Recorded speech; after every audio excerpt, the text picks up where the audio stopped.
belajar tentang pengertian teks deskripsi. Nah, sebelum memulai pembelajaran, kakak di sini akan memberikan informasi. Jadi hari ini kita ada kuis ya. Kuisnya itu nanti akan mendapatkan poin, entah itu menjawab pertanyaan dari kakak atau menjawab pertanyaan teman-temannya ataupun yang memberikan pertanyaan. Baik, bisa paham semua ya? Iya.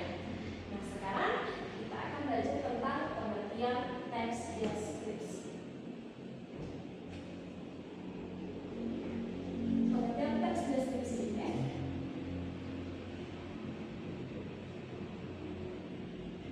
Pengertian teks deskripsi.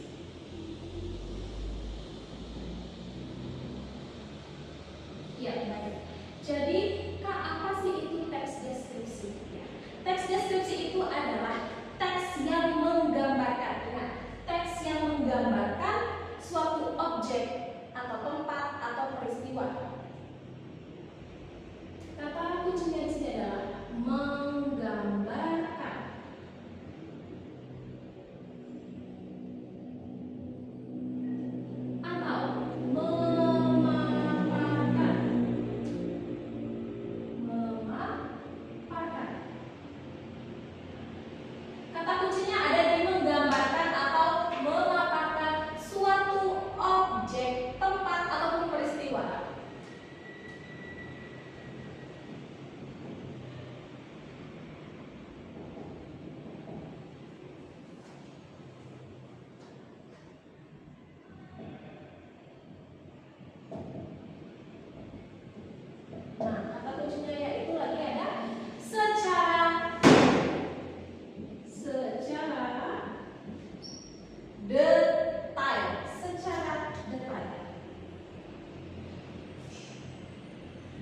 Iya, baik. Jadi, teks deskripsi ini adalah teks yang menggambarkan atau memaparkan suatu objek atau tempat atau peristiwa secara detail atau terperinci.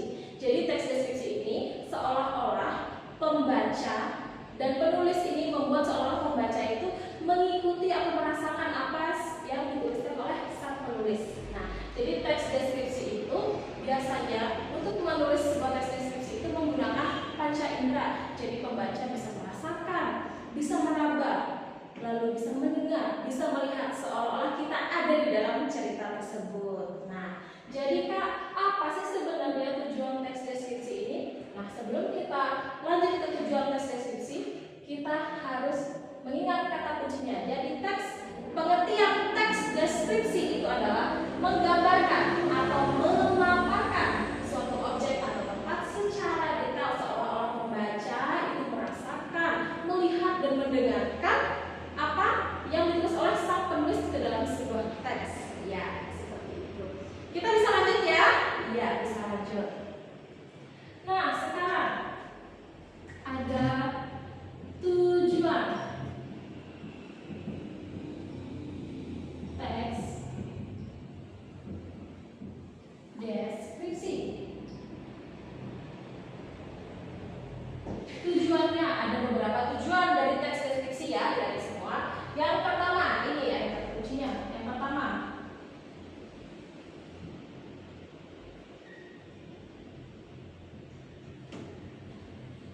merasakan secara nyata.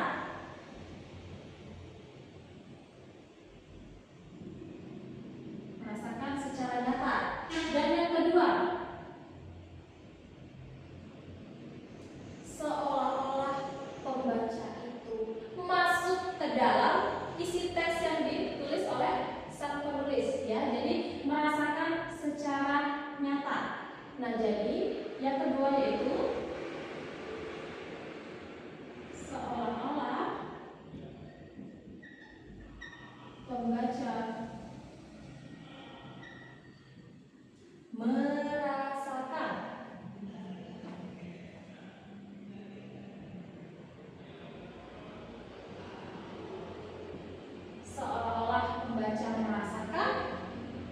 dari teks yang sudah ditulis. Ingat ya, merasakan secara nyata seolah-olah pembaca merasakan adanya gambaran.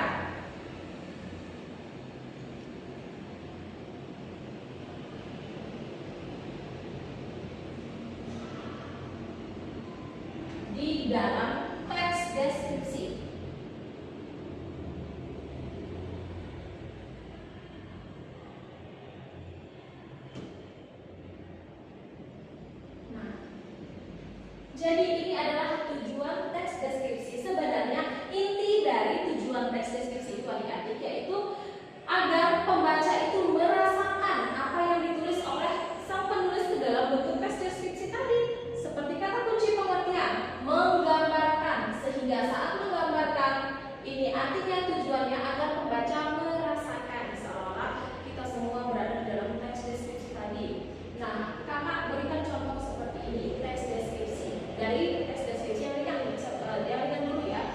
Jadi sebenarnya teks deskripsi ini adik-adik menggunakan beberapa kata-kata atau kebahasaan. Yang pertama bisa menggunakan kata sifat, lalu kata aksi seperti itu.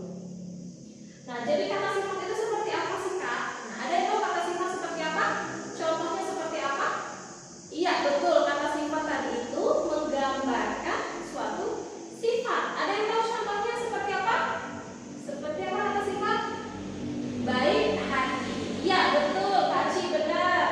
Baik hati, kakak kasih poin. Ya, contohnya ya. Sekarang kita lanjut ke kebahasaan atau kata yang digunakan. Kita lanjut lagi. 3. Kebahasaan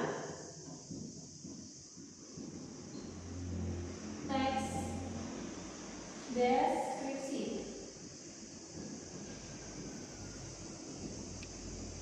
Yang pertama, ada apa tadi seperti yang dicontohkan oleh Kaci? Kata sifat. Pintar. Kata sifat. Contohnya seperti sifat manusia. Intinya kata sifat itu menggambarkan sebuah objek. Contohnya tadi Kaci bilang ada baik. Pintar. Kata sifat baik. Baik, lalu apa? Lucu. Ya, ada lucu. Lalu apa lagi? Bahagia. Pintar. Dan masih banyak lagi kata sifat yang bisa diungkapkan atau ditulis dalam teks deskripsi. Lalu ada kata aksi.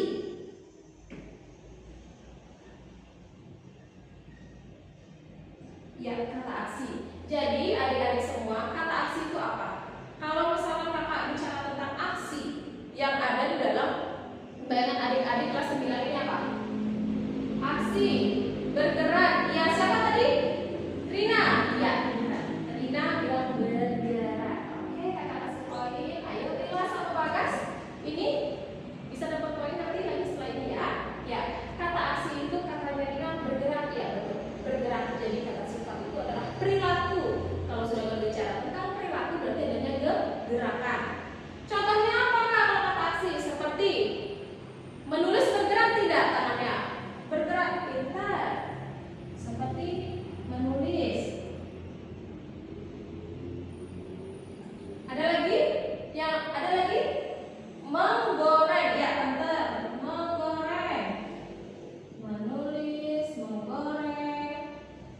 Lalu siapa di sini yang suka baca? Iya, membaca. Pintar. Ya, jadi ini adalah kebahasaan dalam teks deskripsi yang biasanya digunakan ya. Ada kata sifat, kata aksi dan masih banyak lagi. Tapi yang paling sering digunakan yang ada dalam teks deskripsi yaitu kata sifat.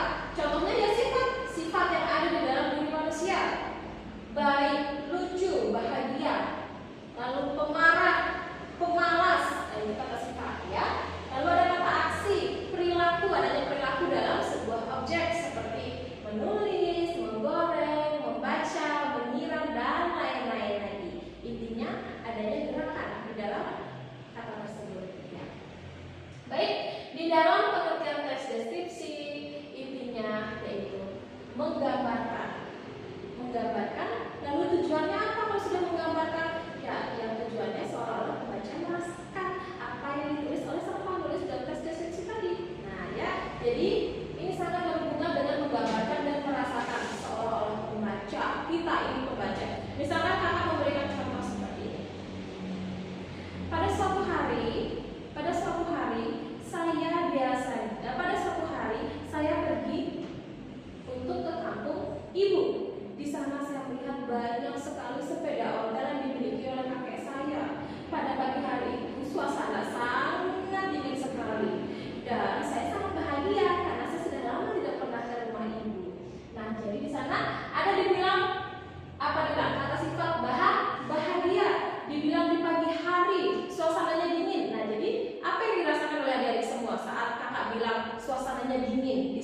sebuah desa. Dirasakan apa? Dingin. Yang ada dalam pikiran kita adalah wah di desa itu dingin, tentram, pokoknya enak ya. Ya itu adalah kata sifat dan juga ada kata aksi. Sudah paham? Ya baik. Selanjutnya kakak akan lanjut ya. Nah, jadi pengertian tes deskripsi kata kuncinya yaitu menggambarkan atau memaparkan secara detail, tidak secara detail, entah itu fisik, suasana maupun tempat. Dan tujuannya seolah-olah pembaca merasakan. Ingat, pembaca harus merasakan. Oleh karena itu kalian harus menggambarkan dengan beberapa kata yang digunakan ya. Ada kata sifat, kata aksi. Ya baik. Sekarang kakak akan lanjut ya. Kita akan belajar tentang struktur teks deskripsi. Kakak izin hapus ya.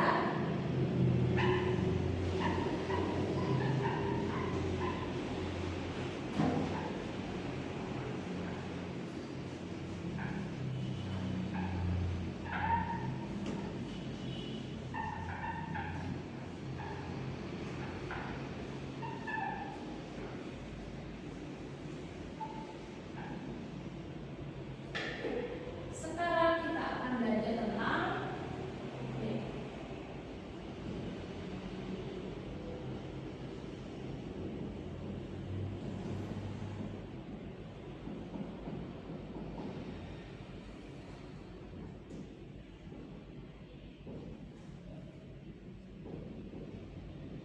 sekarang ada struktur teks deskripsi.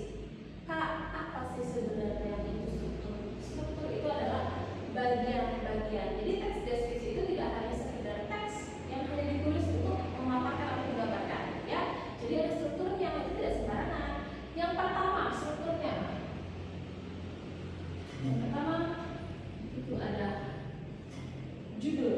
Hal pertama yang harus dituliskan adalah judul. Ada judul. Sudah? Setelah adanya judul baru ada bagian-bagian lagi, ya.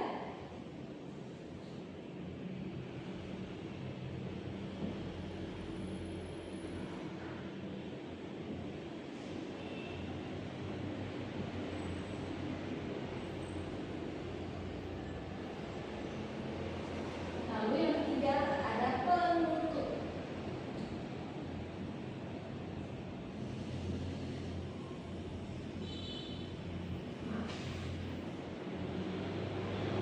Jadi di sini yang pertama ada judul ya. Judulnya ini ya yang sesuai apa yang adik-adik akan tulis.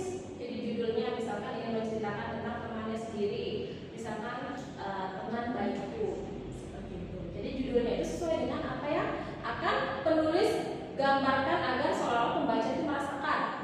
Judul, lalu nanti ada bagian, di sini ada bagian umum ya. Jadi bagian umum itu ya secara umum dideskripsikan tempatnya hanya secara umum, belum terperinci. Setelah nanti sudah dituliskan secara umum, baru ada bagian terperincinya, bagian inti. Ya, ada bagian inti. Bagian inti inilah yang dituliskan secara detail. Ya.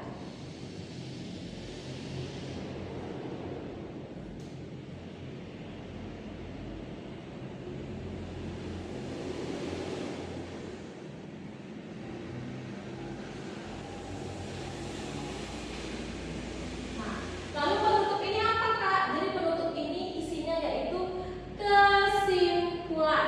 Kesimpulan itu biasanya dalam teks deskripsi itu berisi tentang nilai-nilai yang ingin dituliskan oleh sang penulis di dalam teks deskripsi. Jadi ada pesan dalam moral biasanya. Ya.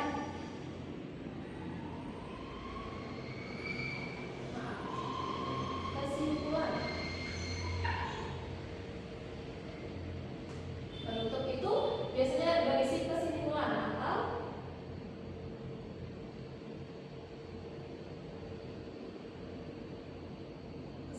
atau nilai.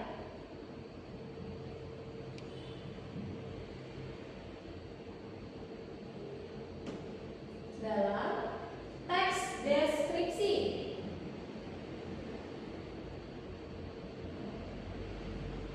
Ya. Jadi ini adalah struktur teks deskripsi ya. Yang pertama dimulai dari judul. Misalkan ibu contohkan kakak contohkan seperti ini. Judul, misalkan teman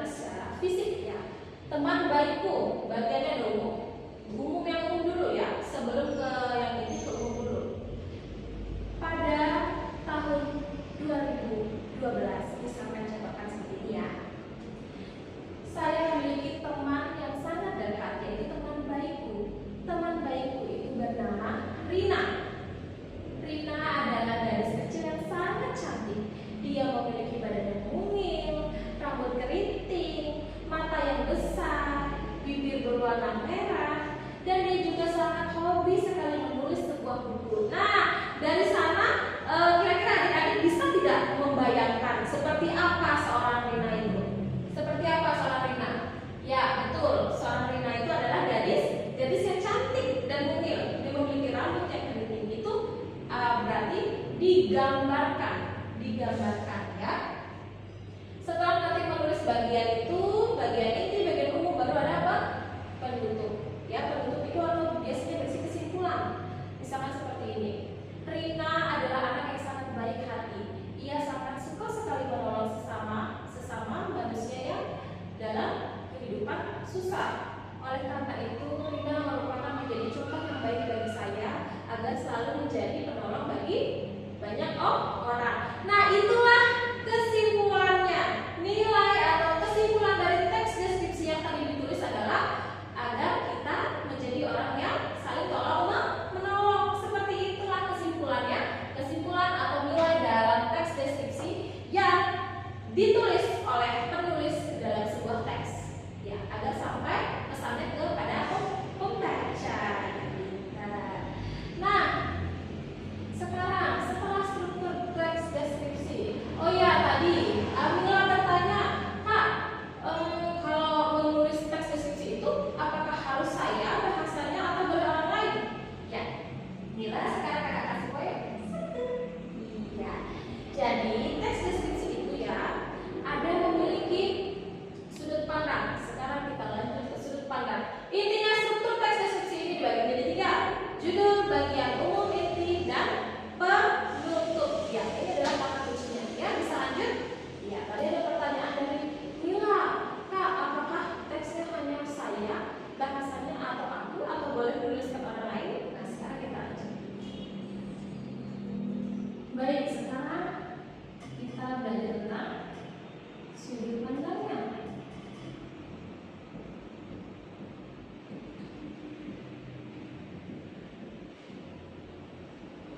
Sudut pandang itu bisa dibagi menjadi 2, ya. Sudut pandang orang pertama.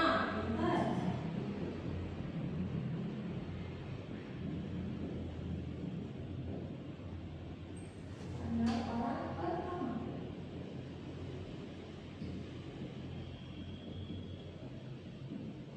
Baik. Dan yang kedua ada sudut pandang orang ketiga.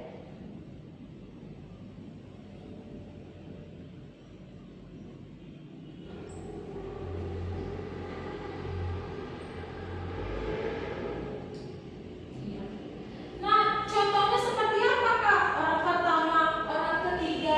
Ya, sudut pandang orang pertama biasanya menggunakan bahasa saya dan juga apa tadi? Aku. Saya dan aku.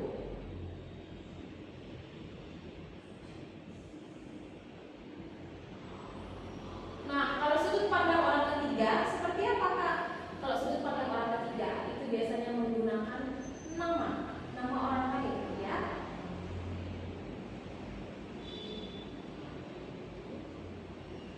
Menggunakan nama orang lain.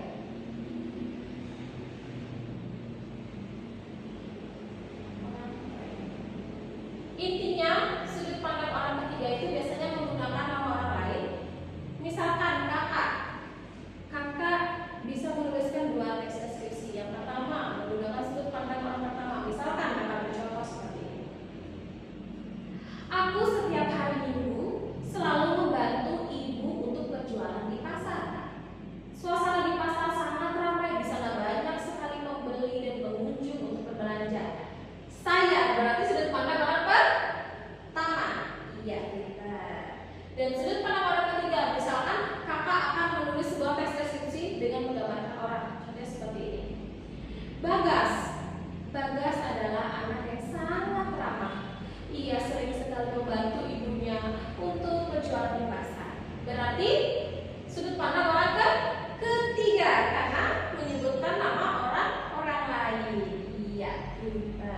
Jadi sebenarnya kata kuncinya di sudut pandang itu ada di saya, aku. Lalu sudut pandang orang ketiga menggambarkan orang lain. Ya. Sudah bisa paham ini? Bisa? Iya.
Jadi kata kunci konjungsi adalah kata penghubung antar kalimat ataupun suku kata yang lain, ya. Contoh dari konjungsi seperti apa? Yang pertama, biasanya berisi karena, lalu ada dan, oleh karena itu,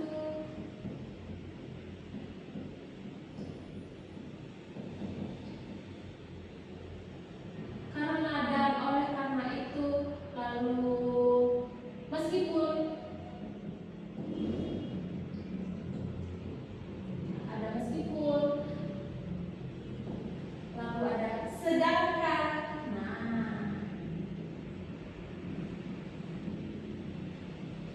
Ini adalah kata penghubung atau konjungsi yang biasanya sering kali digunakan dalam teks deskripsi.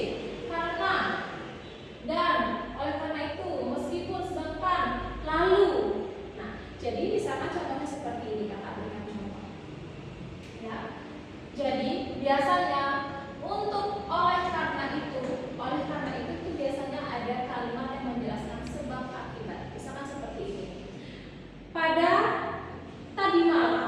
Tadi malam Rara tidur sangat larut malam karena ia bermain HP. Oleh karena itu, apa?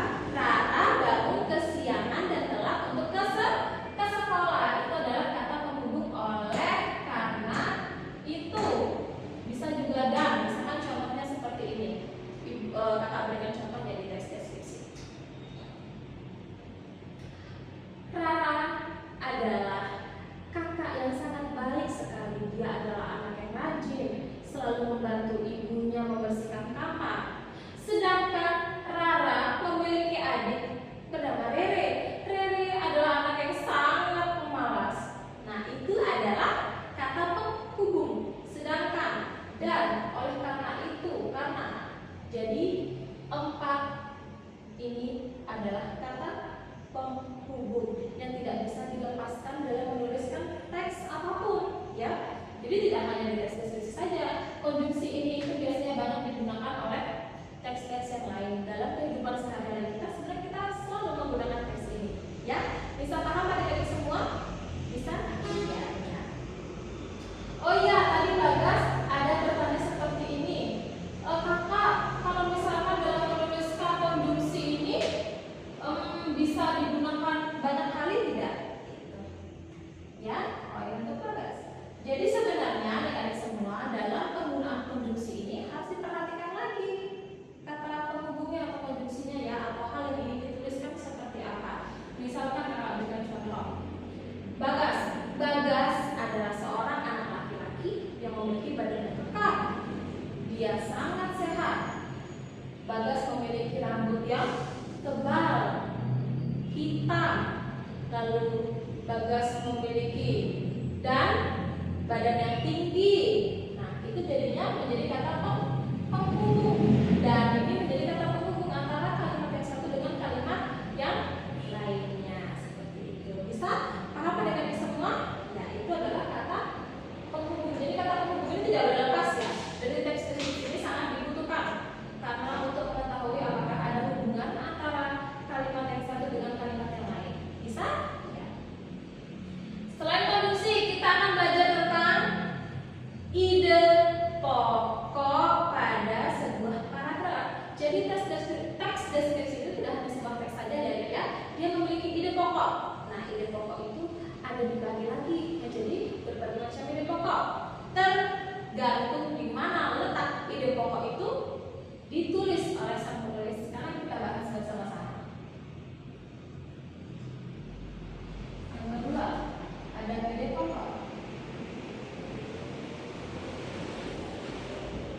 Ya, ada ide pokok. Ide pokok itu ada dibagi menjadi beberapa bagian. Yang pertama ada deduktif.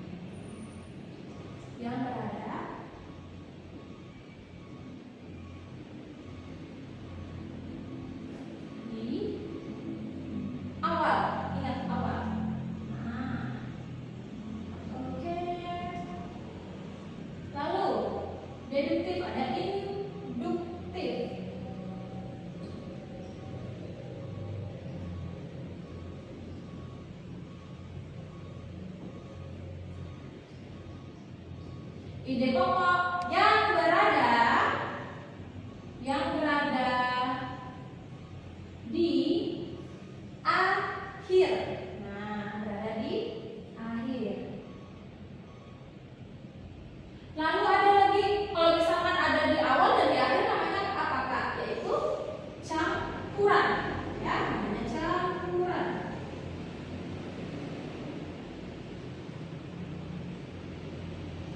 Ide pokok yang berada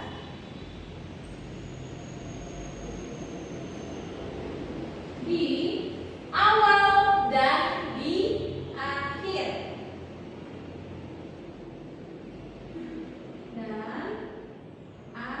Ya, pintar. Dan yang terakhir, kalau misalnya ada di tengah-tengah gimana Kak? Apa namanya dong itu? Ada juga dong, ide pokok juga tidak hanya di awal akhir. Biasanya juga ada berada di tengah-tengah teks atau kalimat ya.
sepoi-sepoi yang membuat dedaunan pohon kelapa seolah-olah menari mengikuti angin. Nah, itu adalah hiasan atau manja seolah-olah agar peserta deskripsi tadi itu terlihat ketika dibaca itu sangat cantik kesannya. Ya, bisa paham? Ya, baik, itu tadi adalah kesimpulan kita.